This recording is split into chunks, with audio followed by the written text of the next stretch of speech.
Hi, my name's David. I'm just here to talk to you today a little bit about what's been going on here lately. Just after the election, 2 days after the election, and listened to a lot of good friends and family talk about it. I'm hearing both sides of it, which is always good. And my affiliation is, I really don't have one. I guess I call myself independent on one issue at a time.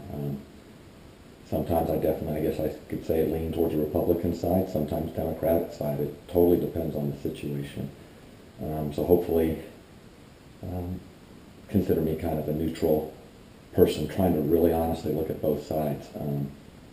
This morning I did something woke up with a lot of energy and been thinking a lot of kind of energy, excitement with what's going on.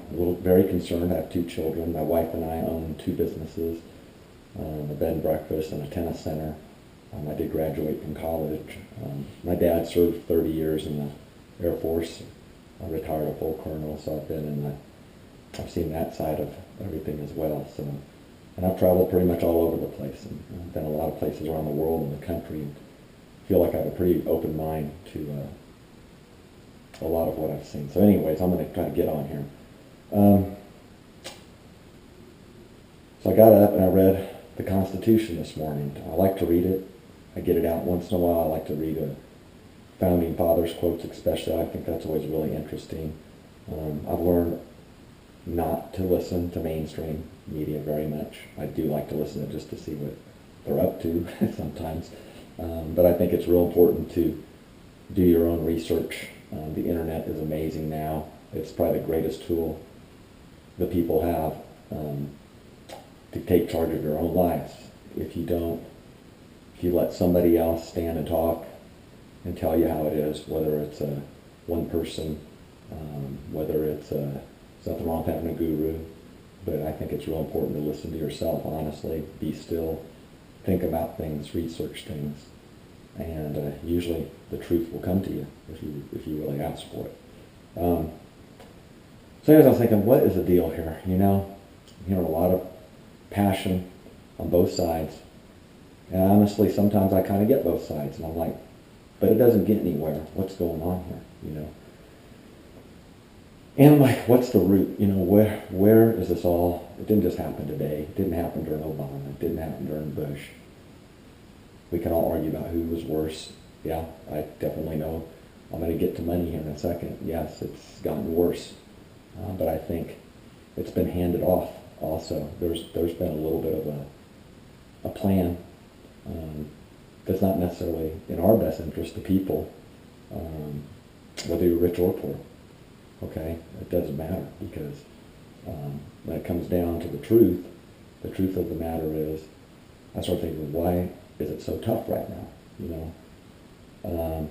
And it comes down to money. And when I say money, I mean the value of money, purchasing power, true value. We live with a fiat paper currency system, which I will explain is our downfall. And if we fix it, if we the people decide to go after that, all these silly arguments that aren't so silly right now will go away. Like, how can they go away? Well, I'll explain that here in just a second. The main reason they'll go away is because since the value of the dollar has dropped so badly, I don't know, I remember talking to my grandfather, you hear about the good old days, the golden age, Some people talk about a future golden age. I think the golden age is in front of us. It's nothing crazy, it's nothing, I'm not talking Mayan calendar or anything like that, but I do think we have the golden age right in front of us, which is simply what the Founding Fathers said, the pursuit of life, liberty, and just the happiness, That's all was given to us. It was there. What took it away? Well, money again. Money, it's sad to say, look at it. We do revolve around it. We need it to live, right? But what's going on here? Again, remember the days, I remember talking to my grandfather, when I was younger. He talked about the good old days, and he was a farmer in Iowa, hardest working guy I think I've ever known. The times were getting tougher. What's going on? Even back then, why is it getting tough? The same conversations were going up then. Now they're stronger now, though, if you've noticed. I guarantee you they're stronger. And what happened is the value of the dollar's gone down. You know, when the Founding Fathers came here and the money system was in place, and there were a few times where it's been in a pretty solid place, you know, whether you were the guy working, you know, in the barn, whether you were sweeping the streets, whether you were stocking shelves somewhere, working behind a counter, those were considered very honorable jobs. And they still should be.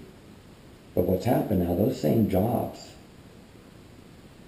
people can work. And I'm not talking about people sitting on their porch waiting for a handout. I'm not talking about that.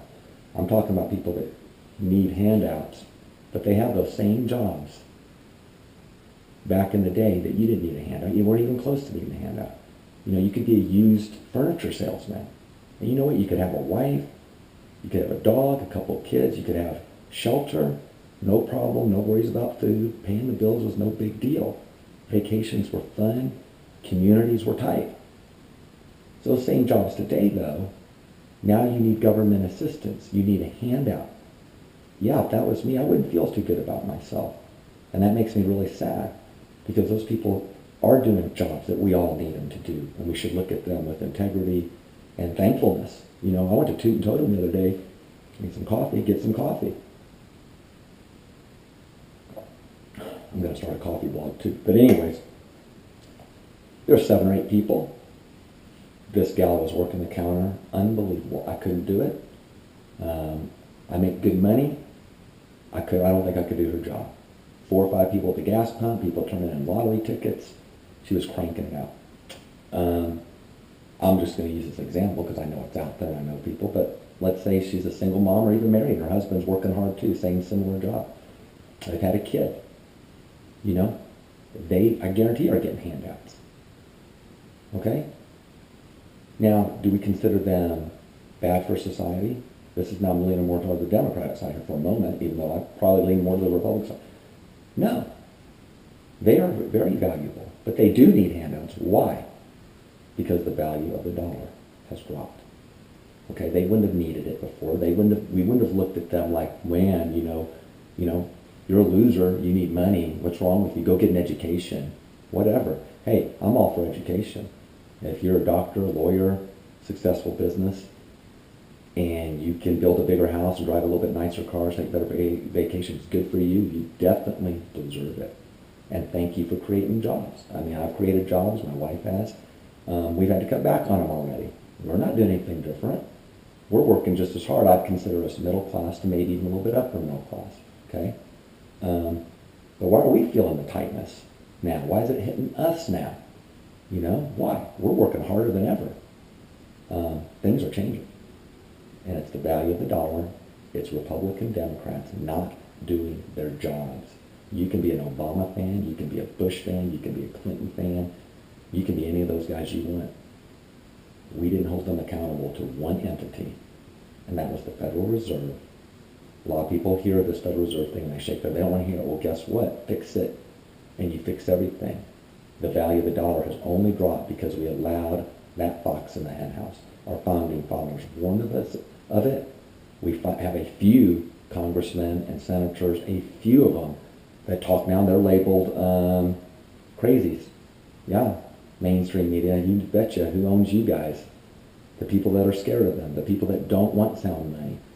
They don't have to worry. They're billion trillionaires. They don't care if a loaf of bread costs 50 grand. They just go pay for it. I have to worry about that when those prices go up. And I've never taken a dime from anybody my whole life. And I've been happy to give money, honored to give money in the right situations.